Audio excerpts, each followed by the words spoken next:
പശ്ചിമേഷ്യയിലെ യുദ്ധത്തിന് താൽക്കാലിക അവസാനമുണ്ടായതോടെ അസംസ്കൃത എണ്ണവിലയിൽ വൻ ഇടിവാണ് രേഖപ്പെടുത്തുന്നത്. ബ്രെന്റ് ക്രൂഡ് 13% ഇടിഞ്ഞ് ബാരലിന് $94 എന്ന നിലയിലെത്തി. കഴിഞ്ഞ ദിവസങ്ങളിൽ വില $110 വരെ ഉയർന്നിരുന്നു. യുദ്ധം താൽക്കാലികമായി അവസാനിച്ചതോടെ ആഗോള ഓഹരി വിപണികളിൽ വൻ കുതിപ്പാണ് രേഖപ്പെടുത്തുന്നത്. പശ്ചിമേഷ്യയിലെ യുദ്ധം കാരണം ഹോർമുസ് കടലിടുക്ക് അടച്ച പശ്ചാത്തലത്തിൽ അസംസ്കൃത എണ്ണവില വൻ കുതിപ്പ് നടത്തിയിരുന്നു. യുദ്ധത്തിന്റെ തുടക്കത്തിൽ ബാരലിന് $65 ഉണ്ടായിരുന്ന ബ്രെന്റ് ക്രൂഡ് $110 മുകളിലേക്ക് വരെ ഉയർന്നിരുന്നു. ആഗോളതലത്തിലുള്ള ഊർജ്ജക്ഷാമത്തിനും യുദ്ധം കാരണമായിരുന്നു. യുദ്ധം താൽക്കാലികമായി അവസാനിച്ചതോടെ WTI ക്രൂഡ് 14% ഇടിഞ്ഞു ബാരലിന് $96.35 എന്ന നിലയിലാണ്. ലോകമെങ്ങും ഓഹരി വിപണികളിൽ വൻ കുതിപ്പാണ് രേഖപ്പെടുത്തുന്നത്. ജപ്പാന്റെ നിക്കൈ 5.34% ഉയർന്നു. ഹോങ്കോങ് ഓഹരി വിപണി 2.60% ദക്ഷിണ കൊറിയൻ ഓഹരി വിപണി 5.89% ഉയർന്നു. ഇന്ത്യൻ ഓഹരി വിപണികൾ തുറക്കാനിരിക്കെ നിഫ്റ്റി സൂചിക 3% വർദ്ധിച്ചിട്ടുണ്ട്.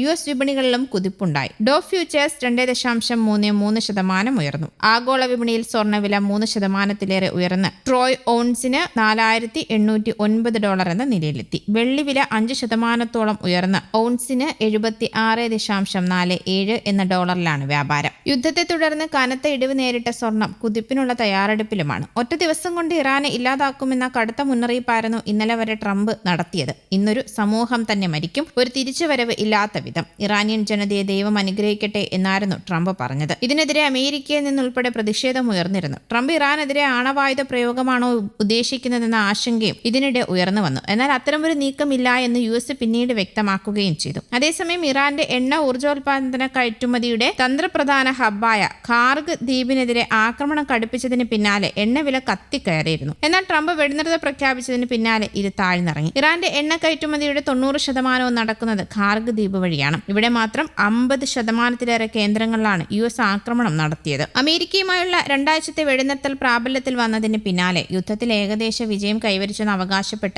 ഇറാന്റെ പരമോന്നത സുരക്ഷാ കൗൺസിൽ രംഗത്ത് വന്നു. ശത്രു 1 മാസത്തോളമായി വെടിനിർത്തലിനായി യാചിക്കുകയായിരുന്നുവെന്നും സുരക്ഷാ കൗൺസിൽ പുറത്തിറക്കിയ പ്രസ്താവനയിൽ അവകാശപ്പെട്ടു. പ്രിയപ്പെട്ട ഇറാൻ ജനതയ്ക്ക് ഇത് സന്തോഷ വാർത്തയാണെന്നും യുദ്ധത്തിന്റെ ഏതാണ്ട് എല്ലാ ലക്ഷ്യങ്ങളും കൈവരിച്ചു കഴിഞ്ഞെന്നുമാണ് സുരക്ഷാ കൗൺസിലിന്റെ പ്രസ്താവനയിൽ പറയുന്നത്. ശത്രു 1 മാസത്തോളമായി വെടിനിർത്തലിന് യാചിക്കുകയായിരുന്നുവെന്നും എന്നാൽ ആ ശ്രമങ്ങളെ ഇറാൻ ആവർത്തിച്ച് നിരാകരിച്ചെന്നും കൗൺസിൽ വ്യക്തമാക്കി. അമേരിക്ക യുദ്ധം മനഃപൂർവ്വം നീട്ടിക്കൊണ്ടു പോവുകയായിരുന്നു. ഇത് അമേരിക്കയുടെ ചരിത്രപരമായ നിസ്സഹായതയിലേക്കും പരാജയത്തിലേക്കുമാണ് നയിച്ചതെന്നും കൗൺസിൽ പറഞ്ഞു. അതേസമയം വെടിനിർത്തൽ പ്രാബല്യത്തിൽ വന്നതിന് പിന്നാലെ എല്ലാ സൈനിക വിഭാഗങ്ങളോടും വെടിവെപ്പ് നിർത്തിവെക്കാൻ ഇറാന്റെ പരമോന്നത നേതാവ് മുജ്തബ ഖമനേയി ഉത്തരവിട്ടതായി ഇറാൻ ദേശീയ ടെലിവിഷൻ റിപ്പോർട്ട് ചെയ്തു. വെടിനിർത്തൽ പ്രാബല്യത്തിൽ വന്നതായി ട്രംപ് പ്രഖ്യാപിച്ച് 2 മണിക്കൂർ പിന്നിട്ട ശേഷമാണ് സർക്കാർ ടെലിവിഷൻ ചാനലിൽ പരമോന്നത നേതാവിന്റെ നിർദ്ദേശം റിപ്പോർട്ട് ചെയ്തത്. അതേസമയം ഇത് യുദ്ധത്തിന്റെ അവസാനമല്ല എന്നും പരമോന്നത നേതാവിന്റെ പ്രസ്താവനയിൽ പറയുന്നതായും റിപ്പോർട്ടിൽ വ്യക്തമാക്കുന്നുണ്ട്.